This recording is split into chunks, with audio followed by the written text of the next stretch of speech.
I'll just say it. Okay, hear me out. I think Hitler is the ex-boyfriend we just can't get over. Hear me out. We hate him so much. We're always wondering what he's doing right now, what he's thinking about. That's why we always bring him up.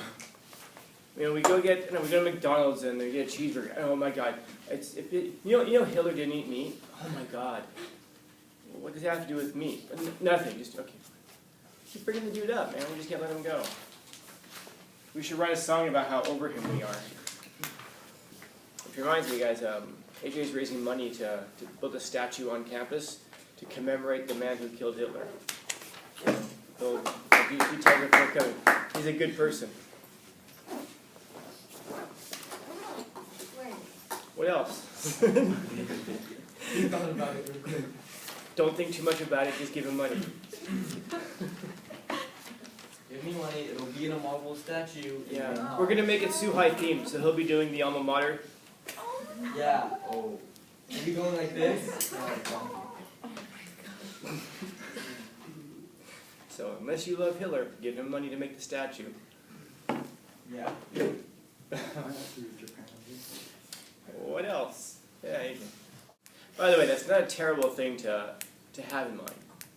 I could kill this person any second I wanted to.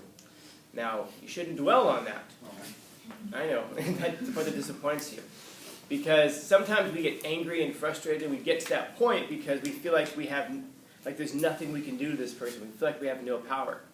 Now, once you realize that there is something you could do, now you recognize that there's a choice not to do it. And then there's something that's relieving about that. Like, you know what? Actually, I could do this. But you know what? I'm choosing not to. There's a way of not feeling so powerless when you can do that. Now, again, you shouldn't dwell on the murder part, David. But you should dwell on the part of, no, I'm choosing not to do it. I have the ability, I have the opportunity, and I'm not going to. Now, hopefully it doesn't get to that extreme. In other words, bless you, you realize that when you hate someone, there are some steps along the way you could do to get back at them, but now it's a choice not to. Or to, whatever your call is. What else? Yeah. So, what's going wrong in this guy's life? What's going on in your life? Hypothetically, He likes pizza crust. You what? Okay, so he doesn't like pizza crust. No, he loves it. And that means he hates himself. What else is going on in his life? He lost a family member. He lost a family member. Depression. He's got depression too. So what's that about? Multiple exes that break up with him for no reason. That isn't personal. And he has a classroom that doesn't care about it. And then, what's the last straw you said? The dude picking on him. And then someone picks on him. Boom. It isn't just this one thing that happens. It's that it's kind of like everything coming together at once. And then that's what makes us do things that we wouldn't normally do. Now again, we would normally do it if we find ourselves in that circumstance, but that doesn't happen very often. You ever have that day where, like, I don't know, like you're running late, you wake up late, and I don't know, your mom's yelling at you or whatever, and then you get in the shower and there's no hot water, like all this stuff is going wrong, and then you get to class and you're running like as the bell's ringing, and then the teacher looks at you and goes, "You're late," and then that's what everything just kind of like boils over. The person next to you, asks you for whatever. You know what I'm saying? And all of a sudden, like everything comes together at one moment, and it's like it's not that one thing that would ever set you off. It's just a combination of everything. Yeah. Yeah, I mean, think about what your values are. What are some of our values as people? Respect. Respect. What else? Kindness. Loyalty. Loyalty, yeah. And all of these things can go out the window the second that we hate somebody. Or we feel hatred at this one moment towards something. Like, respect is the fast one that goes out the window once we're angry or once we hate somebody. And there's a difference between hating somebody and a person not deserving respect. People we hate can still deserve respect. Maybe because of what they've done generally in their life, or maybe because of the impact that they've had on us, or the ways they help. Even if they don't help us, we can see they help other people. And so we have we can hate, but then we hate this one person that can cause us to disrespect this person. or to give up on, not to give up on kindness, but to be cruel instead of kind. It's hard, man, because, I mean, I don't know, like, hatred has this way of taking us over fast, like almost no other emotion. I'm even thinking about, I'm stopping there for a second because I'm thinking about even just love. Love doesn't even have a way of taking us over that quickly and that overpoweringly. Love even gives us an opportunity to contemplate and think for a moment. Hatred tends to not do that. When we hate a person, we can't even hear. Years ago, I was living in Los Angeles. I remember I saw an episode of Judge Judy. I don't know. I was at a friend's house or something. And there was this man and this woman, they were arguing. I guess they had been together. And Judge Judy asks the man some questions, and the woman keeps interrupting and like shouting over him. She finally, if you've seen the show before, she's like, "Madam, shut up. Let him talk." And she asks him, "When did you guys break up?" And he said, I think he said August of whatever year it was. And he said summer of whatever it was. And the woman interrupts and says, "He's lying. He's lying. We broke up in August." What season is August in? In summer. So then so Judge Judy snaps her and says, "Madam, August is in summer." And the woman says, "Oh, I'm sorry, Your Honor, I missed that." So she could immediately be like respectful back towards this person, but no matter what the other person said, it was going to be wrong. It was going to be a lie. She wasn't even waiting for an opportunity to hear. Like sometimes we say that we're not really listening, we're just waiting for an opportunity to speak. She wasn't even waiting for an opportunity to speak.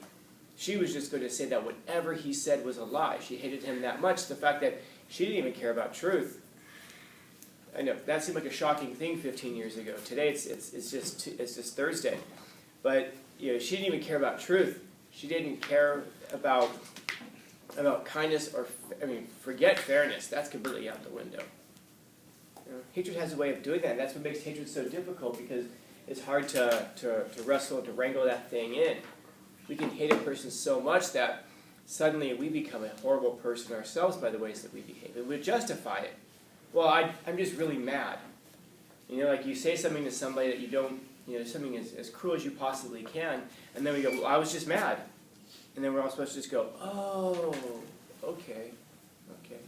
Yeah, but you know what that's like, right? Come on, you can sympathize." "Yeah, but I also know what it's like to wrestle with that and not explode on people anyway. Why don't we use that standard instead?" Because it's hard. Of course it's difficult. That's why it's part of growing up. Too often, though, we use that as an excuse. "Well, I'm young, though." Yeah, but as soon as you can say that, now you recognize that you have the capacity to control it. In other words, if you're mature enough to recognize that there's a correlation between being young and doing stuff like that, then that means that you're mature enough and you mentally to recognize the ability to control it as well. The only time you can't control it is when you're not aware of it. Once you're aware of it, you have the capacity to control it, or use it as an excuse.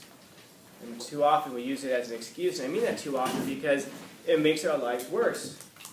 It makes our lives worse because, I don't know if you've ever said something to somebody that something terrible to a person, and then you wanted to take it back later. Yeah, you can't. Those words are spoken, man. The words that you speak are written in pen, pencil. It's hard to take those things back, and oftentimes it expresses what you really do think about a person.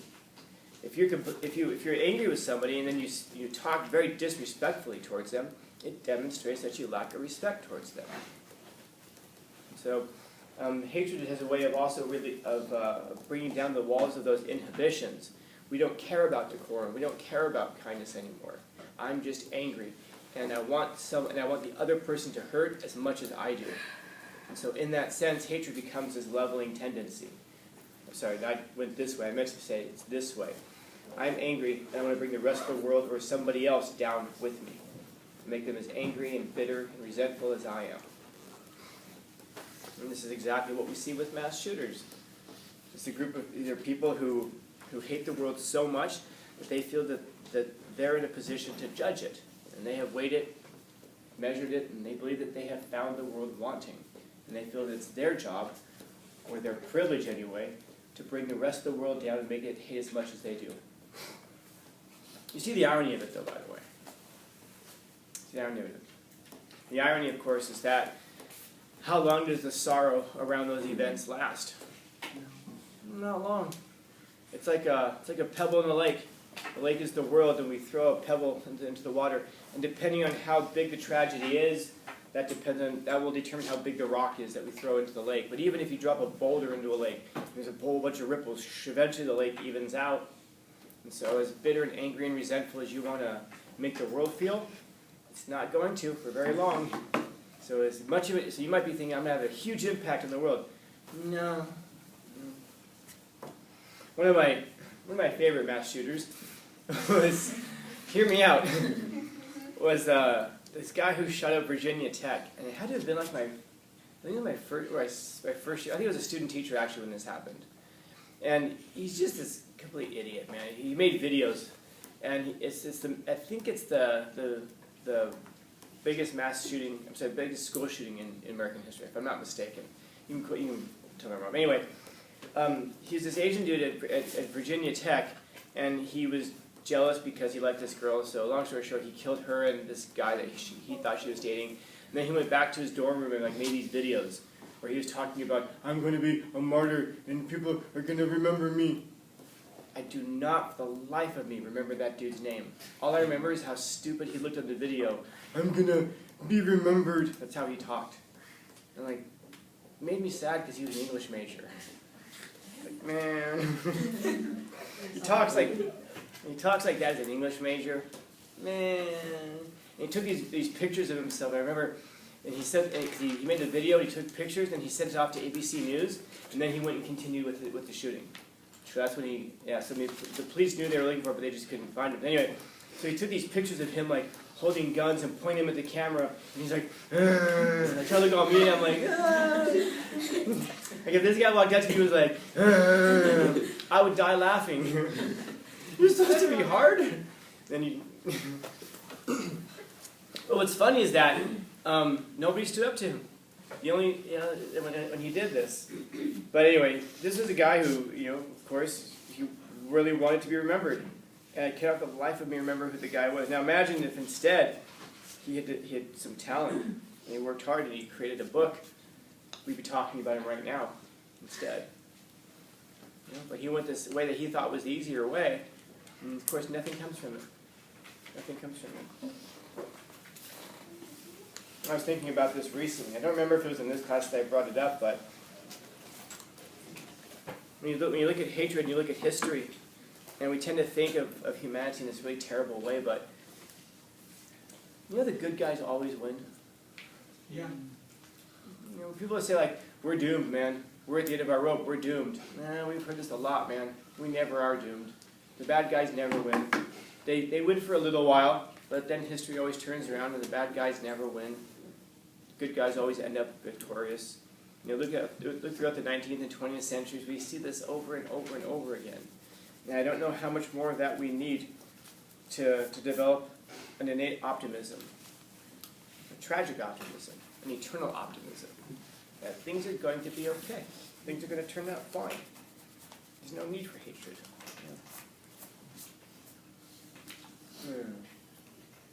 Questions, comments, concerns, complaints, criticisms, critiques?